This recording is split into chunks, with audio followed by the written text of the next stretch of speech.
Dele, até porque representa cada um de nós e cada uma dessas famílias, né? A gente tira dos números e traz para a realidade o que é a recuperação da Covid-19, né, Daniel de Juto? Como é bom dar uma notícia boa, um caso Como é assim, bom né? dar Porque uma notícia infelizmente nesse momento a gente tem tanta notícia ruim, Tanta então notícia traz ruim. esperança. Pois é, e agora a gente vai falar um pouquinho de prestação de serviço para você. O Ministério da Saúde voltou atrás na decisão de classificar a Covid-19 em lista de doenças do trabalho. Vamos falar sobre esse assunto com o advogado e professor Ivan Dick, especialista em direito do trabalho.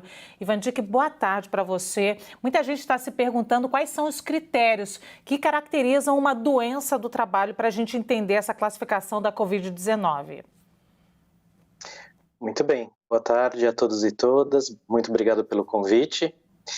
E, em realidade, o que acaba diferenciando uma doença do trabalho de uma doença não relacionada ao trabalho, primeiro ponto é o ambiente onde a contaminação ou acidente pode acontecer.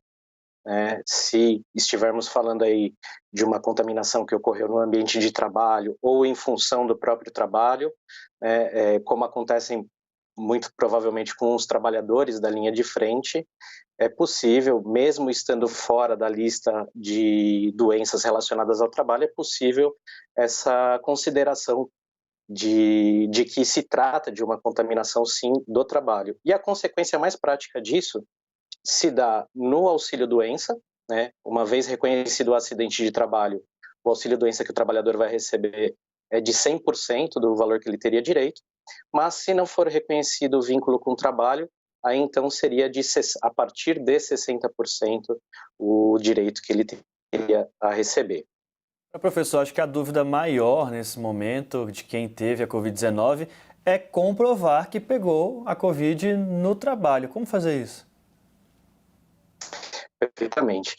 Esse tema, ele já foi uma polêmica alguns tempos atrás, né, quando da edição da MP 927, o artigo 29 da MP 927 descaracterizava a Covid como uma doença do trabalho, né, deixava lá muito claro que, ressalvada a comprovação de nexo causal, a Covid não seria considerada uma doença do trabalho.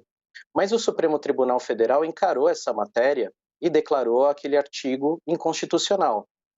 Então, o que a gente acaba tendo hoje, na verdade, existe o ônus do trabalhador comprovar essa contaminação, que essa contaminação se deu pelo trabalho, e na jurisprudência o que tem sido admitido como um elemento de prova para poder demonstrar essa contaminação relacionada ao trabalho, é verificar se houve a contaminação de outras pessoas no ambiente doméstico e, em havendo essa contaminação, estudar a idade dos anticorpos para verificar se o trabalhador foi contaminado primeiro ou então se a sua família que foi contaminada primeiro.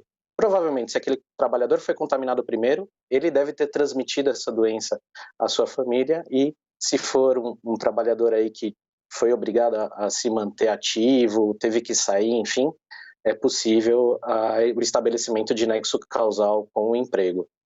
Agora, Ivan Dick, a gente está falando de um momento bem delicado, que é um momento de reabertura, e é um momento em que muitos empresários saíram, tiveram prejuízos enormes e trabalhadores também. Então, a gente está falando desse momento de reabertura e possivelmente o trabalhador pode ter contato com o vírus já nesse momento de reabertura. O que ele deve fazer se ele tiver contato com o vírus? Eu estou imaginando aqui um trabalhador, um garçom nesse momento, que trabalha num bar do Rio de Janeiro, só para a gente entender e exemplificar esse caso. O que ele deve fazer, já que ali já mostra uma aglomeração intensa no ambiente de trabalho dele? Qual é o direito que ele tem para provar, inclusive, que pode ter contraído a Covid-19 durante o trabalho? Bom, primeiro, os protocolos de saúde estabelecem que o empregador ele deve fazer um monitoramento constante dos seus empregados. Então, a primeira medida, esse trabalhador chega no ambiente de trabalho, ele vai ter a sua temperatura ferida, ele vai verificar se existe algum sintoma próprio da Covid ou não, e havendo qualquer desconfiança da presença desses sintomas, esse trabalhador ele tem que ser encaminhado para o isolamento, para uma quarentena própria ali, inclusive, eventualmente afastado da sua família. Essa seria a primeira providência. O empregador que falhar nessa providência, ele já está expondo o empregado dele a risco.